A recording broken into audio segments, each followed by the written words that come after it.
Hey everybody, it's Angela, and I am here today to do a mixed media page for this binder. It's one I had made a couple months ago, and it's not really finished yet. I don't quite know what to do to it to make it finished, but I thought I'd go ahead and start working in it. And I turned it into a binder. It is a child's encyclopedia. I just had this one volume I found at a Goodwill. I think it was the A. And it already had this beautiful embossing on it. So I added some sprays to kind of bring out that embossing. And I had bought a jar of junk jewelry at a Goodwill like more than a decade ago. And so I put this old medallion jewelry piece. That's an earring that's stud in the center. I put one on the top and bottom of the book. Those are a set of old earrings. And then the corners, they're not Tim Holtz, but they are like a scrapbooking type of supply. And so I thought I'd go ahead and do a layout for this. And I love archaeology and I love ancient mysteries and old languages and things, artwork that like scribes have made and stuff like that. So I wanted a place to kind of document the different things that I research. And so today I'm going to be doing some things about Easter Island. So I gathered some stuff off the internet. A lot of this is from Wikipedia and stuff like that. And I've never been to Easter Island, and I probably will never get to go, but I get to go there virtually and, do research on it, and I really enjoy that. So I have these two photos, and I love the one on the right, but I want it to face the other way. I'm taking a little bit of artistic liberties with this, so I'm going to flip them over. But before I do that, I do want to give a little bit of a sky background.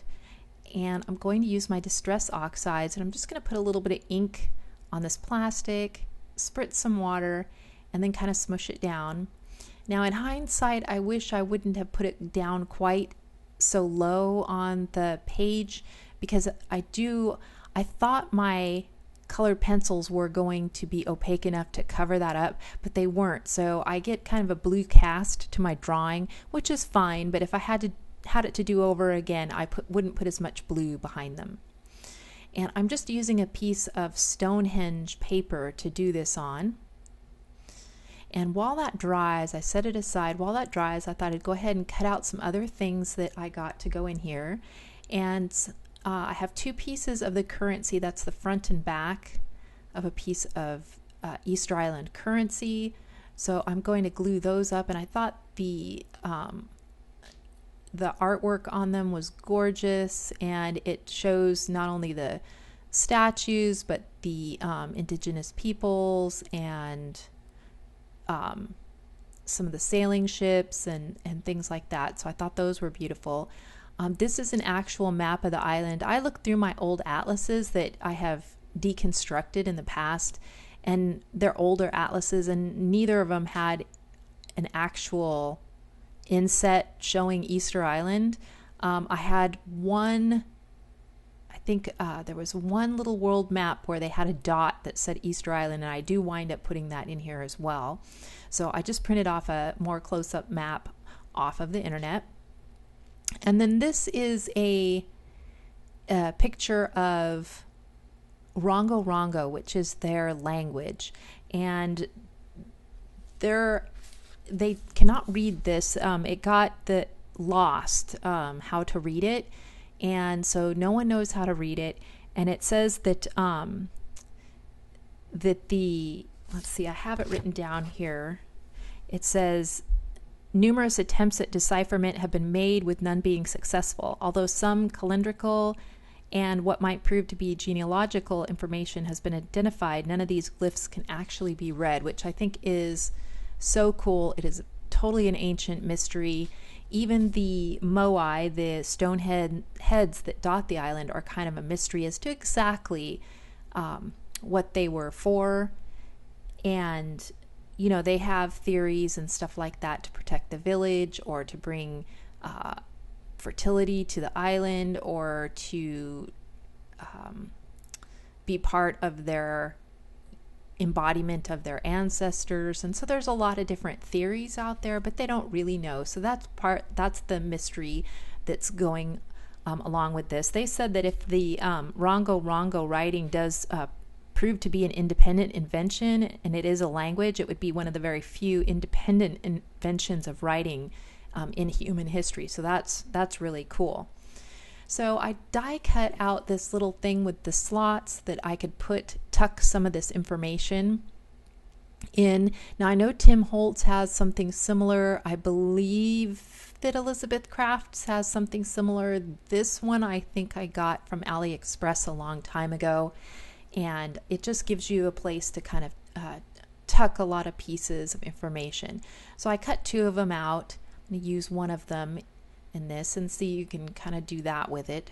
So that's where I'm going to stick the currency in the map, and I wind up matting this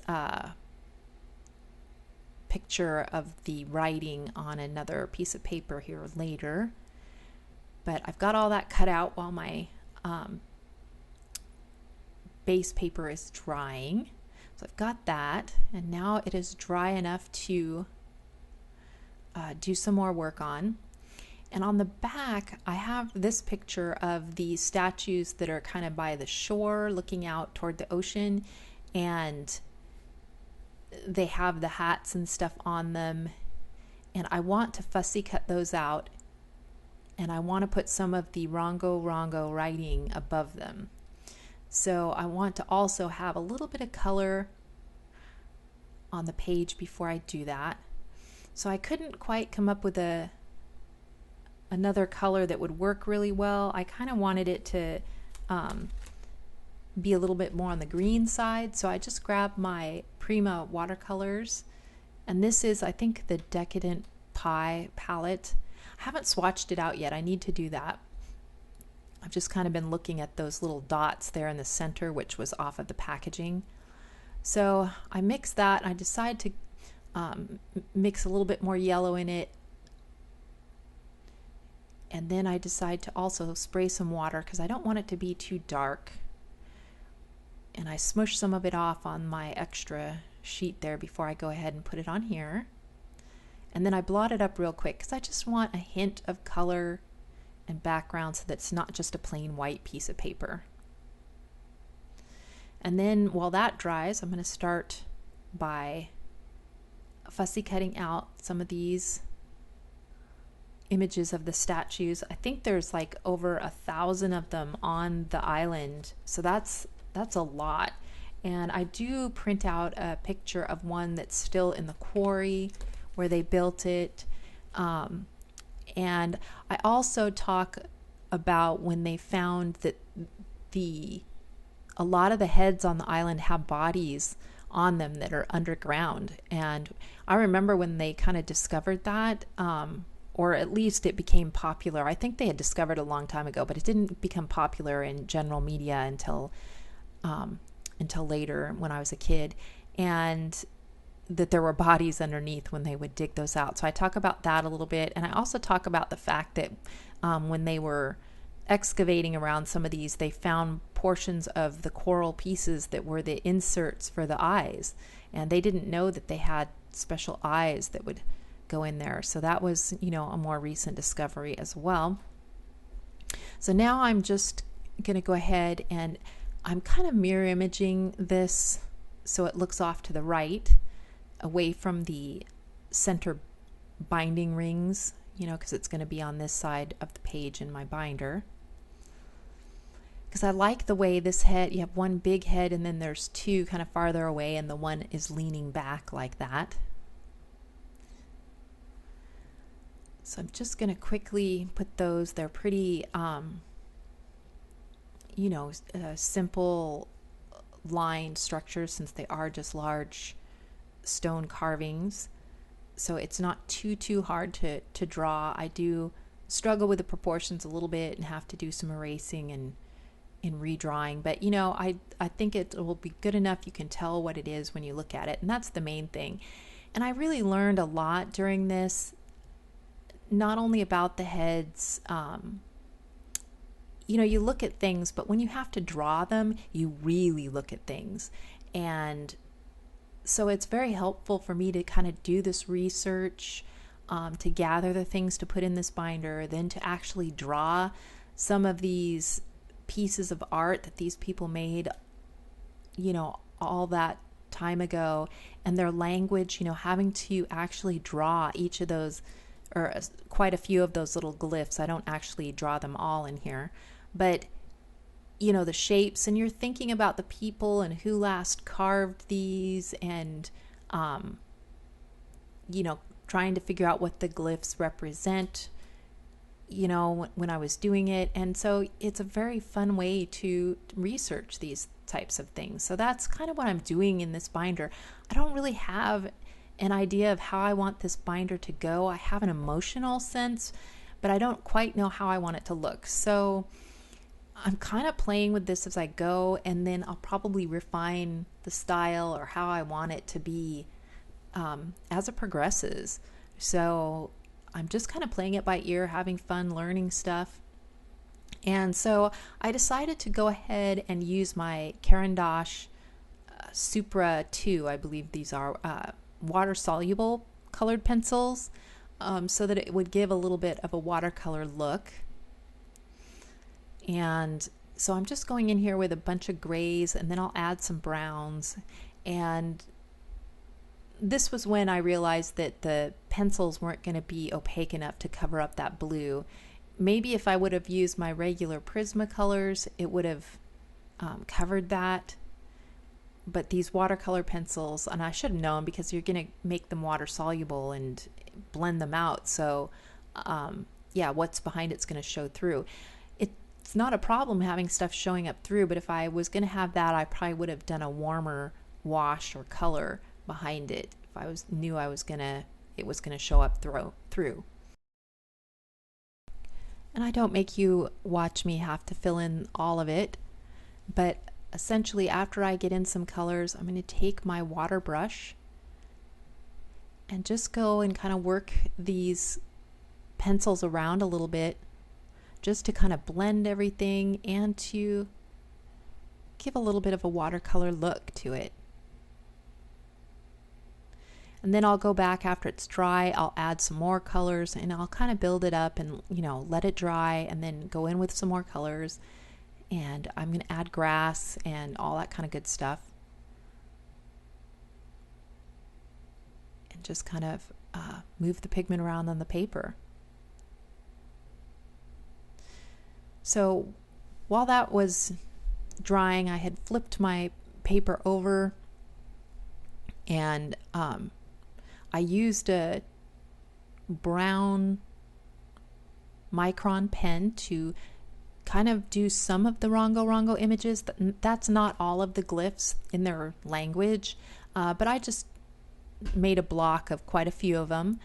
And again, I'm taking the Caran d'Ache water-soluble pencils and just kind of moving that ink around. And I've given some of them a little bit of a haziness, and I'm not being real precise on anything. This is supposed to, look kind of casual and everything. Adding a little bit more of the terracotta color in there. And that's going to be the top of the page, and then I'm going to put the little statues that I cut out on the bottom, but they need something to ground them to sit on. So I have this old, I think it's a Colorbach stencil, and I love this kind of pattern here. It's a kind of a tribal looking pattern. It reminds me of some of these glyphs that I've done up above. So I'm just going to go ahead and use a little bit of washi tape to hold this down. And again, I'm using my distress inks on this, and I use some brown, a little bit of blue, and some of the orange. I'm just going to use a makeup sponge to kind of work it in there. And I also pull out this dot pattern stencil and add that in, a little bit of I believe that's the tea dye. And then also this little kind of chevron pattern, because again, it kind of reminds me of the language. They have a lot of little chevron type patterns in it. And then I go ahead and glue down my little guys on there. And then I use my scrapbook.com pocket dies to make a pocket here on this page. And then I stick down my little slotted pocket on the other side. And that just gives me a place to put this currency and the maps. And then I also have this, the writing that I did. And this tab I took out of a piece of scrapbook paper. I think it's the travel at Joann's, the kind of 8.5 by 11 travel thing. And I just kind of took and made a tab for the top of all the journaling that I did. And this was the only thing I could find in either of the atlases that I had that showed Easter Island. It's a little tiny island out on the left off of Chile. So I'm going to go ahead and put that on the bottom of this pocket. I'm just going to mat it with a little bit of orange from the other side. Stick that down here. I wind up putting a little geotag above the Easter Island too.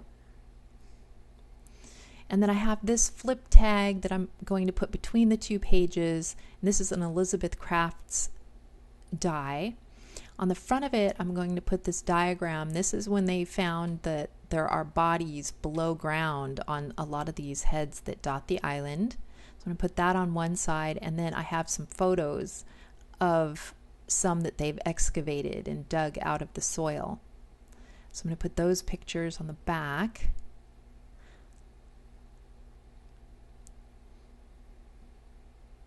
I also have some postage stamps that are Easter Island themed. So I'm going to put a couple of those in. And then it is done. So I'm going to stick it into my binder. This will be my first kind of ancient mystery. And I put on there a little tab at the top that says Rapa Nui, aka Easter Island. That's how the heads turned out, and I really love how they turned out. You can tell that they're Easter Island. I was a little afraid that they weren't going to be able to tell what they were. There's a few of the Rongo Rongo glyphs. I did put some gold splatters on there. There's some of the statues with the hats on them. Some of my stamping or stenciling. And here's that tab where it talks about what portions were below ground, the pictures, and then I have this printout of some stamps that I've just paper clipped on there. Then I have my tuck pocket that I've got a lot of my extra pieces in, and there's the little atlas piece that I stuck down there. Here's one of the carvings. There's the actual wood carving I stuck on the back that's just matted with some atlas paper. There's all of my research that I did, and I just put it in Publisher and made it into this kind of long, skinny format so it would fit in the tuck pocket. And then I've also got the map, kind of the close-up map of the island. A lot of these things I've edged with the tea dye ink just to give it a little bit older feel to it. And then here's a close-up of the printouts of the currency. There you can see a statue with the eyes in it.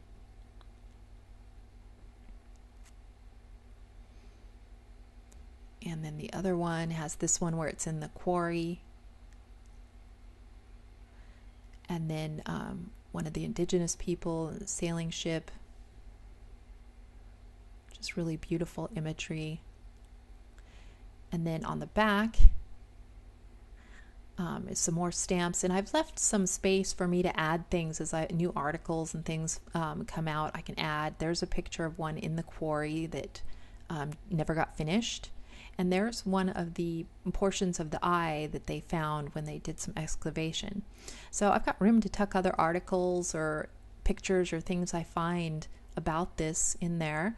And so this is the first kind of mystery in my book, and I'm just going to add more like this. So I hope you guys enjoyed this. I don't know, it's a little bit different from my normal stuff, but yeah, give me a thumbs up if you liked it and want to see more of the mysteries that I document in here.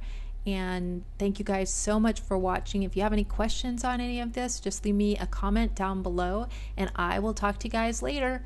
Bye.